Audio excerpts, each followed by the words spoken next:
Okay, so today's project has been pretty much trying to get the wiring on this, look at that mess, hooked up. And I've had it running a few times now. I had to replace the carburetor, so I fixed that and got that put on today. And it runs, but I'm having to jumper the ignition, the solenoid, and but it is running. So, and it runs good too. It's doesn't stutter or anything. Had a hard time getting it to start one time, and turned out the gas can here, my external gas can had fallen down. I didn't realize it. So I think I'm going to put a push button on this and just deal with that, because it's there's just too many things that aren't working on either one of the harnesses. Either it's a pressure, a sensor, some sort of safety switch, or it's a ignition coil. The switch took me forever to find out. The key switch, the key on this machine has a short in it. So it'll be running here in a few days. I'm just going to get myself a push button and it'll be fine. And John asked me to make a video on this, but it was just a lot of hunting around and doing things over, and so just not much I could really record. It would have been really boring just trying to figure things out, trying to figure out what worked, what didn't work. I'm trying to do this as cheap as possible because I'm donating this mower.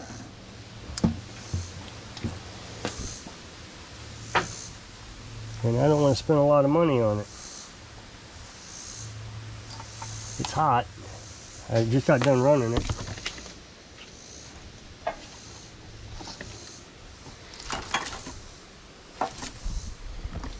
Figure out how to hook up the headlights.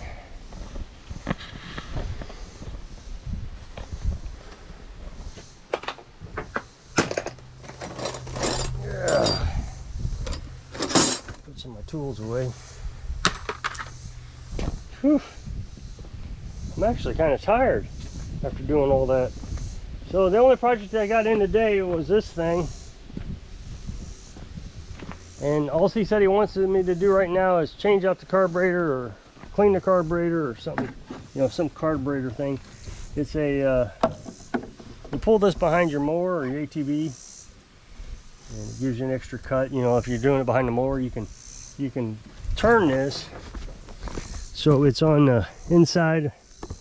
So it's as you cut with your mower out here, this thing's cutting over here.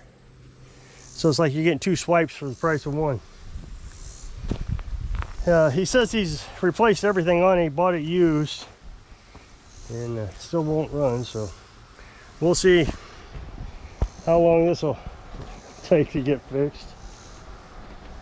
What else is going on? There's not a lot going on today. I don't really have much to report. The dogs come and go. Talk to you about the dog.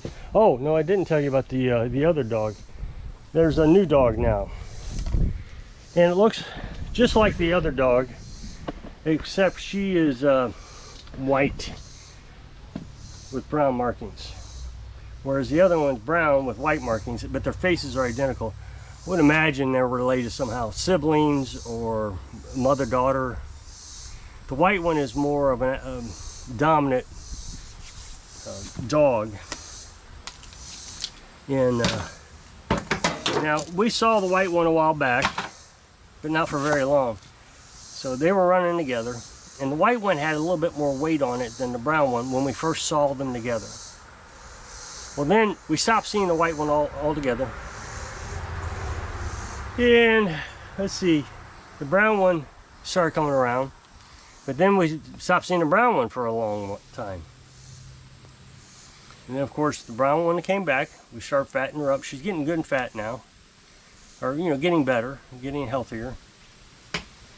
And then the white one just showed up like 3 days ago, and she is as skinny as the brown one was when she first started coming around, although she has more energy.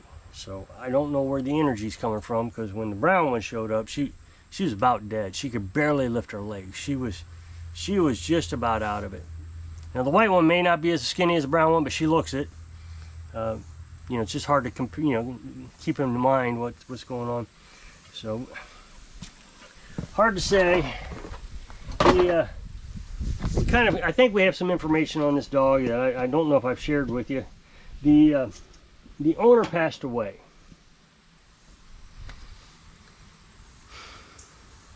And there was a guy that was going to take care of the dogs. So, I don't, there was some sort of conflict. And so the guy who was going to take care of the dogs sold a piece of equipment of the old man to buy food. This is the story we're getting. Well, anyway, there's some sort of conflict about selling that piece of equipment for food. So he said, well, I'm not going to take care of the dogs. And, well, then another guy said, well, I'll start feeding them and doing best he could. But he lives in 2 locations. He lives in Oregon and here. So he drives back and forth. So I would imagine he's in Oregon right now. But what we do know is the dogs are going back to the original property, the property where the man who died, you know, the original owner of the dogs. They're going back there and staying. You know, it's almost like they miss their owner and they're hoping that he comes home. That's the only, I mean, it really does feel that way. One time the brown dog started to head down. It was getting late in the evening. It was probably 8 o'clock. And she started to head down. And she stopped. She could still see me in the house. And she thought about it. You could just see that she was thinking about it. Do I want to go or do I want to stay? And she turned around and came back. Gave her some more food. Well, she hung around until after I went to bed. And then she left. So I guess she goes back down there. So, you know, I just feel bad for them. I don't know exactly what we should do. So we just feed them. I don't know. It's hard to get them tamed down and get them accustomed to us letting the touch her and all that. Because they keep leaving. If they would just stay, I think they would acclimate to our presence faster. But they keep going back down there, and they'll stay for 2 days. And what I think they're doing is they're like, well, I'm not overly hungry today because I had a big meal yesterday. Because they eat all day while they're here. And then they go back down there and they wait for the old man to come home, the guy who died. That's about the best I can come up with. And Skitty doesn't like them hardly at all. She knows when they're here. I just smell them. You can tell she knows. But it's starting to cool off, so she comes out and she'll stand at the door. You open the door for her. She'll stand at the door looking around, trying to see if that dog's around. And then she'll come out real slow, and then she'll go. But she's not going out in the yard anymore. So I told everybody that I didn't want to take this dog because of Skitty. So Skitty has an 1.5 acres that she can roam around. It's all hers, and she knows the borders. Now she does go just a little bit too far to the wood line here. The wood line right there is the end of the property line. So she does go up into the woods, but we can still see her. Even though she's in the woods, we can still see her. She doesn't go that far, maybe 10 feet. So just a little bit too far that way, but every other border she stops. Right when she has to. I told you a while back that she chased a cat out of here. And it was in the winter time. I could see into the woods. And she ran all the way to the corner of the property in the woods and stopped right at the corner post. I don't know how she knew that was our property, but she stopped right there while the other cat just kept on going. So I know she knows the property lines, but now she's restricted from being able to go out and enjoy her yard. So, you know, I just don't know if it's fair that, you know, she doesn't get to do what she used to do. This is her property. So I got a guy who was he started out kind of harassing me, like, how dare you tell me that you can't have a dog and Skitty, and, you know, what if you had a child and then you had another child? Are you gonna you're gonna get rid of the other child because you can't because the first one? And then he went, LOL, just kidding. I was about ready to give him a piece of my mind. And the fact of the matter is, I mean, since it was brought up, I mean, it was funny. I even went, LOL, you almost got chewed out. But the fact of the matter is, yeah, I only did have one daughter. I didn't think I could be a good enough parent to two. See, I had a high standard for myself. You got to understand, my daughter started, and I've said this before, there is a video of it. And she started college at 14. We homeschooled her. She started college at 14. This is her last year of college to get her, well, I don't know if it's her last year, but this is the year that she's going to get her second master's degree. So she's already got one. She's got a bachelor. I think she has 2 bachelors, a master's. I guess she's getting a second master's now. So, you know, she is highly, she was highly parented. And you know, she was our full attention all the time. So yeah, I don't think that having a bunch of kids or a bunch of animals and thinking that you can all love them evenly, no, I just don't see it that way. I just don't. I think that parents do, I know none of them will ever admit it, none of them, I think parents do have a favorite child. Of course, they won't admit it, and that's fine. I understand why you won't admit it, but internally, you have a favorite child, so that child gets more attention. Or you have multiple children, and the first child you disciplined real hard. Well, you learned your lessons of the first child, and then the second child you're not so bad with. Or you didn't give as much attention to the first child. There's a YouTuber, and he was talking about his 2 children, and they're years apart. One's already out of the house, and the other one, I don't know, she may be in school now. She's really young. So, years apart. And he was saying, you know, when I was raising my son, when he was young, I wasn't there for him as much. You know, I was still trying to get my life going. I was trying to work hard and all the things. And he says, now that I'm older and I got the second child, he says, now I know that I didn't give him the attention he needed or deserved.